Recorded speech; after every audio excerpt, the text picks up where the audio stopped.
Senhor presidente, senhoras e senhores senadores, numa conturbada série de episódios, sobretudo a nível nacional, onde nós nos ressentimos de uma definição política e econômica no que diz respeito à elevada alteração de preços do combustível, que joga de uma maneira sacrificada às ruas os nossos caminhoneiros, o nosso transporte autônomo. Num país em crise, você aceitar o aumento dos preços dos combustíveis realmente não consegue se explicar como é que eles, que dependem dessa política econômica mais ajustada às necessidades e à gravidade da situação do país, possam corresponder. Amanhã darei aqui da tribuna as estatísticas, os números, as consequências dessa política de aumento do preço dos combustíveis e outras mais que gostaríamos de abordar. Hoje eu gostaria muito de falar aqui, e é isso que vou fazer, sobre a população de idosos que cresce, senador Eumano, vigorosamente em todo o mundo, de uma maneira assimétrica, mas que vai assinalando uma terrível tendência irreversível e sem políticas públicas definidas, pelo menos nas próximas décadas. Cada vez mais idosos e cada vez menos jovens. No Brasil, no exterior, o noticiário em geral, as publicações especializadas são pródigas em registrar uma inédita recomposição etária. Um remanejamento mais acelerado nas sociedades de alta renda, mas em ritmo igualmente relevante na sociedade de média e baixa renda. Esta reconfiguração passou a exigir do Estado novas políticas públicas compatíveis com esse cenário de agora. As repercussões consequentes do envelhecimento da população são expressivas em diversos aspectos.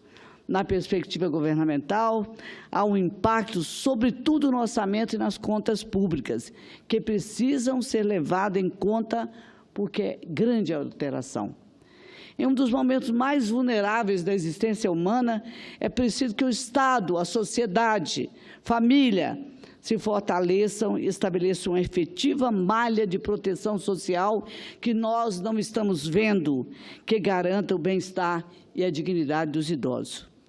Pode parecer, assim, a grosso modo, uma observação trivial, mas ela é decididamente imperiosa, senhores senadores. Os idosos, por imposições categóricas do próprio processo de envelhecimento, passam a necessitar de maior assistência nos diversos âmbitos de suas vidas. Lugar prioritário neste contexto e sentido profundamente pela população é o atendimento à saúde. O desafio dos governantes, senhor senador, senhor presidente, é particularmente complexo se considerarmos que parte desse contingente não está mais em idade produtiva e ainda assim demanda serviços do poder público. Afinal, na maturidade, senhor presidente, a saúde invariavelmente começa a reclamar maior cuidados e acompanhamento continuado. É exatamente a partir desse período que se torna ainda mais necessário, para a grande maioria dos brasileiros, a ação regular e competente do Estado. Um Estado que durante décadas exigiu, recolheu tributos, contribuições regularmente e sempre impostergáveis de todos os cidadãos contribuintes. Em um país como o Brasil, o SUS, o Sistema Único de Saúde, assume o protagonismo indiscutível. Nos últimos anos, contudo, tem evidenciado reincidentes falhas no modelo, no cumprimento de suas obrigações mais básicas e singelas. o que acaba por comprometer a saúde do sistema e de seus milhões de usuários. É muito ruim passar por essa espera toda. Há mais de um ano estamos aguardando exames. Acredito que nessa fase da vida que eu e outras pessoas vivemos, deveríamos ter, no mínimo, um acesso adequado e melhor ao SUS. Essas são as palavras e exclamações sempre reiteradas vezes colocadas em inúmeras mídias. O desabafo que nós ouvimos agora com as últimas frases é da senhora Nair Romano, de 84 anos, ao jornal A Tribuna de Vitória. Ainda na primeira semana de abril, senador Pedro Chaves, quando foi publicada a reportagem de uma jornalista, Kelly Cali, aposentada, guardava há 13 meses uma ressonância do joelho, há 16 meses uma eletroneuromiografia, procedimento para diagnóstico e prognóstico de lesões no sistema nervoso periférico. A idosa, que vive no Espírito Santo, no meu estado, enfrentava outras tantas esperas semelhantes, variando de 9 a 11 meses para realizar apenas consultas com profissionais das áreas médicas de angiologia, dermatologia e cardiologia. Levando em conta, senhor presidente, também que profissionais da área de geriatria hoje são difíceis de se encontrar disponíveis na rede pública. O drama que nós estamos vivendo por angiologia, dermatologia, cardiologia na área da geriatria. O drama da dona Nair é emblemático da verdadeira via crucis enfrentada por outros milhões de idosos capixabas brasileiros que dependem unicamente do SUS para emergências e cuidados regulares da saúde. Eu vou citar mais um triste exemplo. A senhora Lucimar, Oliveira, de 65 anos, que depois de 5 meses conseguiu se consultar com o infectologista. Teve que desembolsar R$ 1.300 para fazer uma ressonância particular. Veja o relato dela, à tribuna. Meu marido morreu esperando 2 meses. 2 meses. 3 meses depois de morto, ele conseguiu a vaga. Essa é a realidade, triste realidade do nosso país. O SIS, por exemplo, ao qual todos nós temos direito, é um paraíso e meia à demência da saúde pública. A ampliação da expectativa de vida que constatamos hoje, que deveria ser para comemorar, não devia surpreender ninguém. Na escala que nós estamos vivendo, já prevíamos essa longevidade. Sobretudo especialistas profissionais do técnico do governo que sabiam disso, não se programaram para isso. Ela é consequência direta e evidente de uma série de fatores que nós podemos dizer que são fatores positivos. São conquistas da nossa civilização, que passaram a assegurar uma qualidade de vida melhor para largas parcelas das populações em todo o mundo.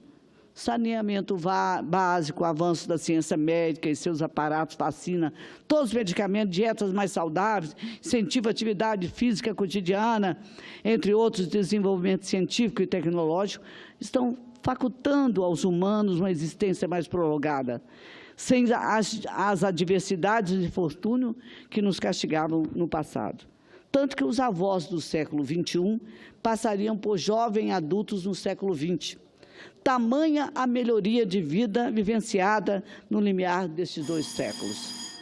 Mas, claro, senhor presidente, eu peço um pouco só para concluir, que eu falo daquela parcela da população com melhor padrão de vida. Infelizmente, senhor presidente, Emmanuel Ferrer, a maioria dos idosos continua a viver como se ainda estivesse no século XX e esse século não tivesse acabado. É o caso do Brasil, que se encontra em uma quadra político-institucional e econômica conturbada e ainda não oferece serviços de saúde compatíveis com as necessidades sociais de seus cidadãos, em especial os idosos. Eu citei o caso do meu estado e cito novamente. De acordo com projeções do IBGE, o Espírito Santo teria, na atualidade, uma população de 4.046.700 habitantes. Ainda segundo o IBGE, Em 2018, o segmento com 60 ou mais representaria em torno de 13% do total da população, ou seja, 526 mil idosos. Dos idosos capixaba, no caso com idade a partir de 59 anos, conforme dados da Agência Nacional de Saúde Suplementar, de dezembro de 2017, apenas 146 dispõem de algum plano privado de saúde, ou seja, os demais estão à mercê da sorte. Os números indicam que parcela superlativa, 72% dos idosos capixabas dependem unicamente do SUS para qualquer necessidade de saúde, emergência, consulta, exame e cirurgias.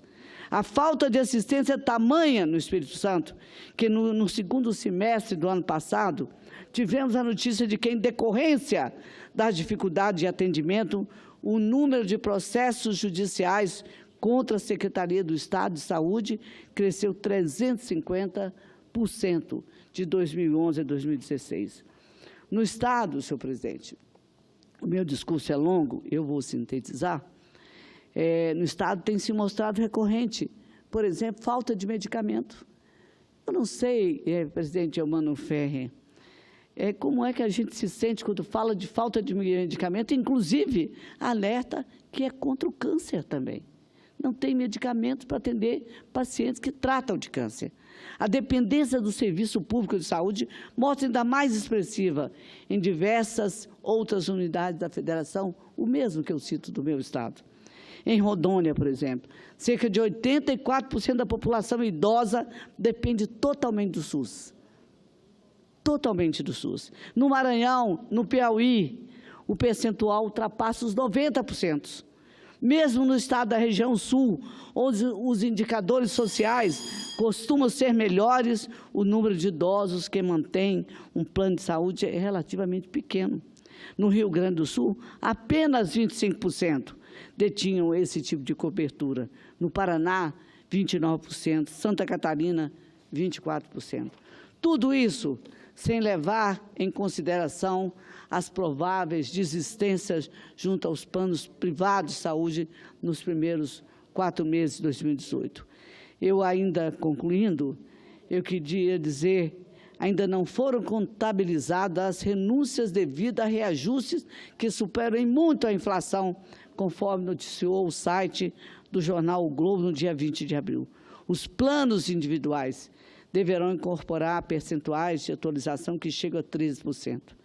Justamente quando mais precisam da assistência médica, mais as idosas e os idosos são jogados ao relento.